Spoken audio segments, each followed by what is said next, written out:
کہنے لگا میں زندہ ہوں اور اللہ تعالیٰ کا ہر عاشق زندہ ہوتا ہے، میں کل قیامت میں اپنی وجاہت سے تیری مدد کروں گا۔ اللہ اکبر، میں کہاں کہاں بیان کروں اور کیا تبصرہ کروں، آپ کے سمجھنے کے لیے کافی ہے۔ ان کے ولایت اور وجاہت کے ڈنکے اور عالم بالا میں بھی بج رہے ہیں، اسی وجہ سے ان کو شوگر کوڈڈ دے کر کے پوائزن دیا جا رہا ہے۔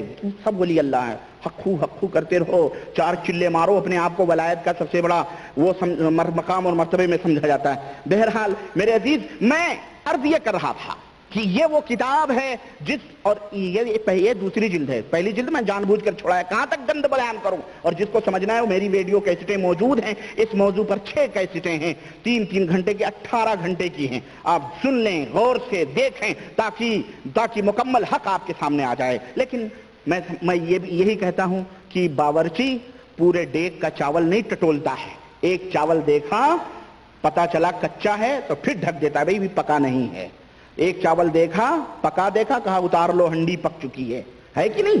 یہی کافی ہے عقل مندوں کے لیے۔ یہ تو ایک کتاب کا حال رہا۔ آئیے میں آپ کے سامنے کچھ اور دیوبند کی ڈائریوں میں سے کچھ اور ورقے آپ کے سامنے میں پیش کروں۔ یہ دیکھیے جناب علی، میرے ہاتھ میں یہ ہے، اللہ آپ کے اوپر رحم فرمائے، حضرت امام ابو حنیفہ رحمت اللہ علیہ کے حیرت انگیز واقعات، یہ کتاب ہے۔ ہاں یہ کتاب مولانا عبد القیوم حقانی نے لکھی ہے، اور ظاہر یہ دیوبندی ہیں، اسلامک بک فاؤنڈیشن نئی دہلی کی یہ چھپی ہوئی کتاب ہے۔ یہ میرے بیٹے نے اس کو پھاڑ پھوڑ دیا ہے، اللہ اس کے اوپر رحم فرمائے، کتابوں کے ایسے ہی کرتا رہتا ہے۔ اس کے اندر میں ایک نمونہ آپ کو میں بتانا چاہتا ہوں، اور امام ابو حنیفہ کے سلسلے میں تو کافی گپ لکھی ہوئی ہے، اور ایسی گپ کی اللہ کی پناہ کہ امام ابو حنیفہ رحمۃ اللہ علیہ بیچارے اس گپ سے بری ہیں۔ چنانچہ لکھتے ہیں کہ امام ابو حنیفہ نے 40 سال تک عشاء کے وضو کے ساتھ صبح کی نماز پڑھی، اور رات کو عام طور پر تمام قرآن مجید ایک رکعت میں پڑھ لیا کرتے تھے۔ استغفر اللہ، یہ امام ابو حنیفہ رحمۃ اللہ، اعوذ باللہ، ایک رکعت میں ایک قرآن، اللہ اکبر اللہ۔ بہرحال اور اس طرح کی یہ اور رمضان میں 60 مرتبہ ختم القرآن پڑھ کرتے تھے، 60 مرتبہ، صبح ایک شام کو ایک، سمجھ رہے ہیں؟ اور زندگی بھر میں 55 حج کیے۔ کتنے حج؟ 55 حج۔ حج کرنے میں بھی بہت ٹائم لگتا بھائی، ہوائی جہاز نہیں کر کے اتر گئے، اونٹوں کی سواریاں، گھوڑوں کی سواریاں، کہاں کوفہ اور کہاں مکہ، آپ سوچیں 55 حج۔ اور پھر قرآن کریم کا یہ حال، وہاں بھی جس مکان میں ان کی وفات ہوئی وہاں امام صاحب نے 7000 دفعہ قرآن ختم کیا تھا۔ یہ جھوٹ میں سمجھتا ہوں زمین آسمان میں کہیں سمانے والا نہیں ہے، سمجھ رہے؟ کوئی یہ کہہ سکتا تم اپنے اوپر کیوں قیاس کرتے ہو؟ میں اپنے اوپر قیاس نہیں کرتا ہوں، میرے سامنے لقد کان لکم فی رسول اللہ اسوۃ حسنہ، ہمارے سامنے نبی کریم صلی اللہ علیہ وسلم کی مقدس زندگی بہترین نمونہ ہے، جس نبی نے یہ فرمایا ہے کہ جو بندہ 3 دن سے کم میں قرآن کو ختم کرے وہ قرآن کو سمجھتا ہی نہیں ہے۔ یہ ان کا امام، اگر میں مان لوں کہ یہ صحیح، حالانکہ امام ابو حنیفہ جس طرح ان کے مذہب سے بری ہیں، اس طرح ان کے بکواس اور گپ سے بھی بری ہیں بیچارے، ان کا مذہب بھی جھوٹا، امام صاحب رحمۃ اللہ علیہ کا عقیدہ ان کا عقیدہ نہیں، امام صاحب رحمۃ اللہ علیہ کی باتیں ان کی باتیں نہیں، انہوں نے 400 برس کے بعد اپنے ملاؤں کی باتیں امام صاحب رحمۃ اللہ علیہ کی طرف اعوذ باللہ منسوب کری ہیں۔ امام صاحب رحمۃ اللہ علیہ ان کے سب مسئلوں سے بری ہیں، ہم نہیں مانتے اس کو۔ اور کہتے ہیں یہ اور جو بات میں آپ کو بتانا چاہتا ہوں وہ یہ ہے، کہتے ہیں عبد القیوم صاحب حقانی دیوبندی لکھتے ہیں کہ 100 بار اللہ تعالیٰ کی زیارت اور ملاقات اور نجات اخروی کی جامع دعا، 100 بار اللہ تعالیٰ کی کیا ہوئی ہے؟ دیدار ہوا ہے، زیارت ہوئی ہے۔ اللہ کے نبی صلی اللہ علیہ وسلم، مسلم کی حدیث کہ آپ صلی اللہ علیہ وسلم سے پوچھا گیا کہ اللہ کے نبی کیا آپ نے اللہ کو دیکھا ہے؟ تو اللہ کے رسول صلی اللہ علیہ وسلم جو سید العرب والا جم، وہ فرماتے ہیں کہ نور ان یرا، وہ تو نور ہے، وہ کہاں دکھائی دیتا ہے؟ اور ان کے امام کا عالم یہ ہے کہ باقاعدہ 100 دفعہ، ایک دفعہ نہیں بلکہ 100 بار اللہ تعالیٰ کو انہوں نے دیکھا ہے، اور باقاعدہ جامع دعا اللہ تعالیٰ نے بتائی ہے کہ مطلب یہ ہے کہ جو دیکھے اور بخشش کی ضمانت اللہ تعالیٰ نے ان کے امام کی لی ہے. تو بتانا یہ چاہتے ہیں کہ لوگوں حنفیوں تم اس امام کی طرف اپنی نسبت کرنے والے ہو جو بخشا بخشایا ہے. استغفر اللہ. سنیں لکھتے ہیں کہ حضرت امام ابو حنیفہ فرماتے تھے کہ میں نے 99 مرتبہ خواب میں اللہ کی زیارت کی. اب کے بار دل میں سوچا اگر ایک دفعہ اور بھی اللہ کی زیارت کی سعادت حاصل ہو جائے تو باری تعالیٰ سے دریافت کروں گا کہ روز قیامت تیری گرفت اور عذاب سے کس طرح سے نجات حاصل ہو سکے گی. سو خدا کا فضل ہوا ایک مرتبہ پھر خواب میں اللہ کی زیارت نصیب ہو گئی تو میں نے درخواست کر دی. جواب میں ارشاد ہوا کہ جس نے صبح شام یہ وظیفہ پڑھا اس کو میرے عذاب سے آخرت میں نجات مل جائے گی. وظیفہ کیا ہے معلوم ہے؟ شعر ہے. اللہ تعالیٰ شعر فرما رہا ہے کیا؟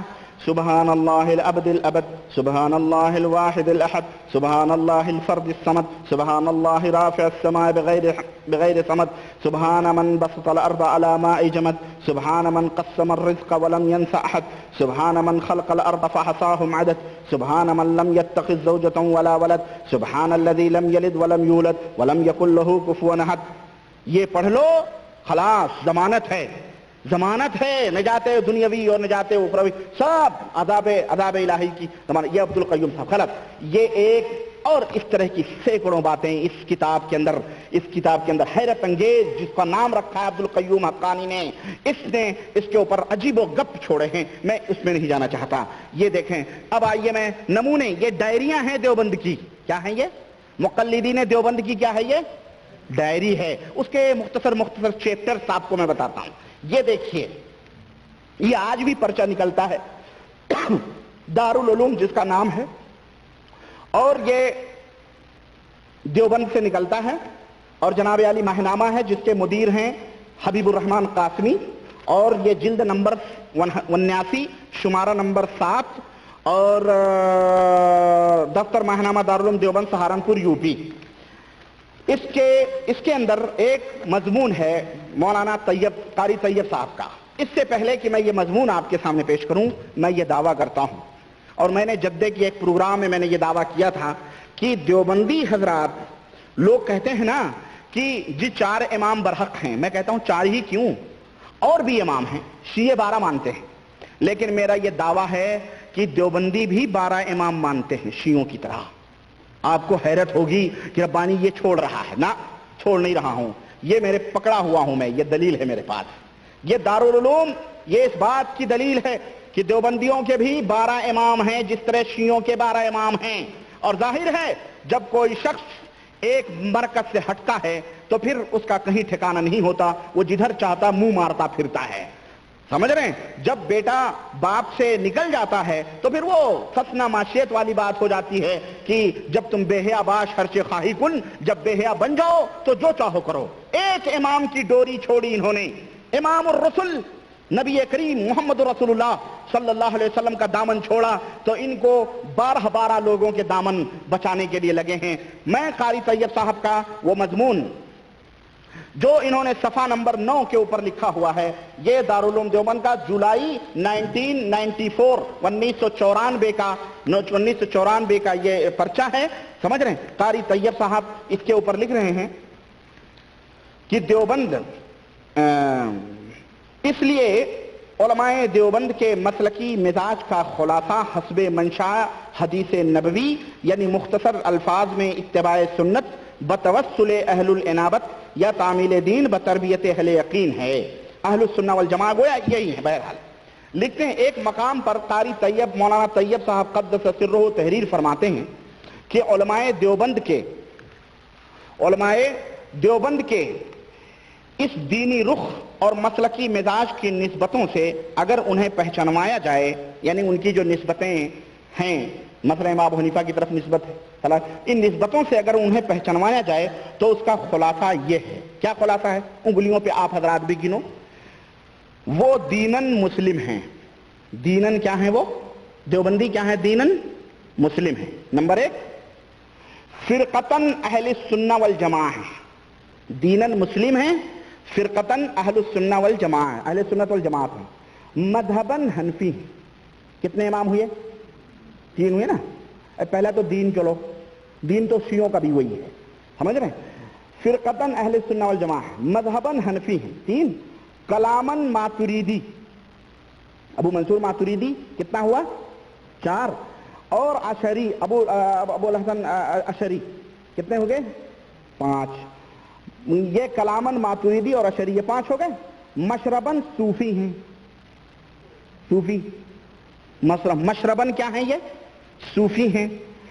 سلوکن کتنے ہو گئے 6 ہو گئے، سلوکن چشتی ہیں 7، بلکہ جامع سلاسل ہیں، فکرن ولی اللہ ہیں 8، اصولن قاسمی ہیں 9، فروعن رشیدی ہیں کتنے 10، بیانن یعقوبی ہیں کتنے ہو گئے، اور نسبتاً دیوبندی ہیں۔ والحمدللہ علی ہذہ الجامعیہ، قاری طیب صاحب فرماتے ہیں اللہ کا شکر ہے کہ ہم ان تمام سب کے اوپر جامع مانیں۔ ایک امام کو چھوڑا تو کہاں پناہ لیا انہوں نے، استغفر اللہ۔ سوچ نہیں ہے یہ ہماری بات نہیں ہے، یہ قاری طیب صاحب مر چکے ہیں اور یہ دیوبند کے محتمم تھے برسوں تک، اور آج بھی دنیا ان کو اپنا امام تصور کرتی۔ دیکھیں آپ اس طرح سے 12 فرقے، 12 ہوئے نا، 12 امام ان کے، تو جناب علی یہ ان کا دھرم ہے۔ بہرحال اس میں اور بھی باتیں ہیں لیکن یہ نمونہ ہے دارالعلوم کا، ماہ جولائی 1994، شمارہ نمبر 7، جلد نمبر 89۔ کسی بھی مائی کے لال کوئی علماء دیوبند میں سے اگر کوئی اعتراض کرے تو کہو یہ شمارہ جا کر کے دیکھ لو، اور اس کے صفحہ 9 کے اوپر یہ بات موجود ہے۔ آئیے آگے بڑھتے ہیں۔ علماء دیوبند کے عقیدے بھی ہیں، وہ میں عقیدوں بھی بیان کروں گا، لیکن میں دھیرے دھیرے چل رہا ہوں نا، دھیرے دھیرے سبقن اسٹیپ بائی اسٹیپ، درجہ بدرجہ۔ آئیے ذرا، میں بہشتی زیور میرے پاس موجود ہے، 3-4 نسخے اس کے پاس موجود ہیں، بہت ہی قدیم نسخہ بھی موجود ہے، میں قصدن نہیں لایا کیونکہ وہ سب بات معروف ہے مثال کے طور پہ، اور وہ مسئلے مسائل ہیں، میں ان مسئلے مسائل میں نہیں الجھنا چاہتا۔ مثال کے طور پہ اشرف علی صاحب تھانوی نے بہشتی زیور کے اندر لکھا ہے، اگر کہیں گندگی لگی ہے، انگلی کے اوپر اگر گندگی لگی ہے تو اس کو چاٹ لو تو پاک ہو جائے۔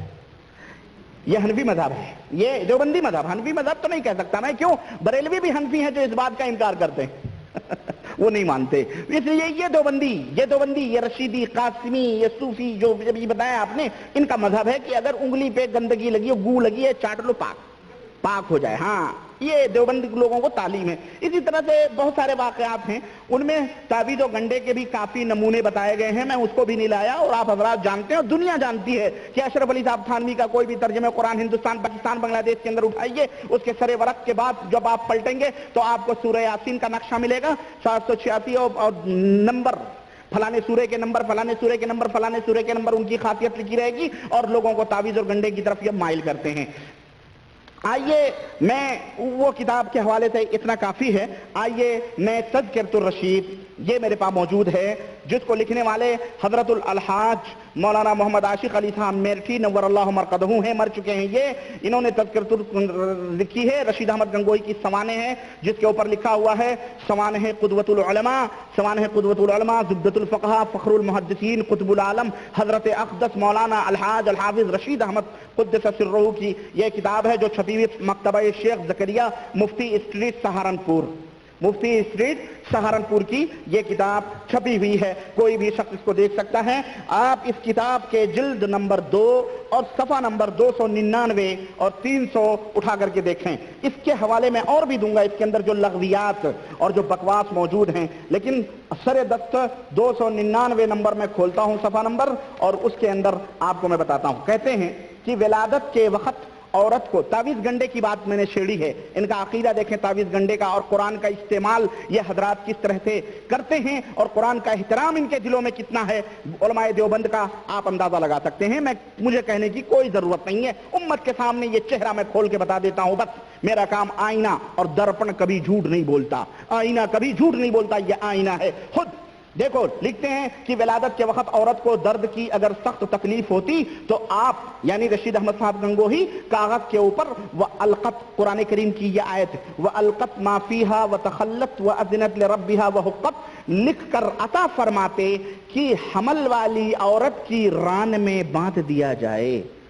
استغفر اللہ۔ علماء دیوبند کے لوگوں، یہ تمہاری ڈائری ہے، مقلدین دیوبند تمہاری ڈائری ہے یہ، اور تمہاری ڈائری کا یہ ورق اتنا بدبودار، استغفر اللہ، قرآن کا یہ مقام کہ تم اس کی آیتوں کو لکھوا کر حاملہ عورت کی رانوں کے اوپر بندھوا رہے ہو، یہ شیطانی تعلیم ہے یا رحمانی تعلیم ہے یا ربانی تعلیم کی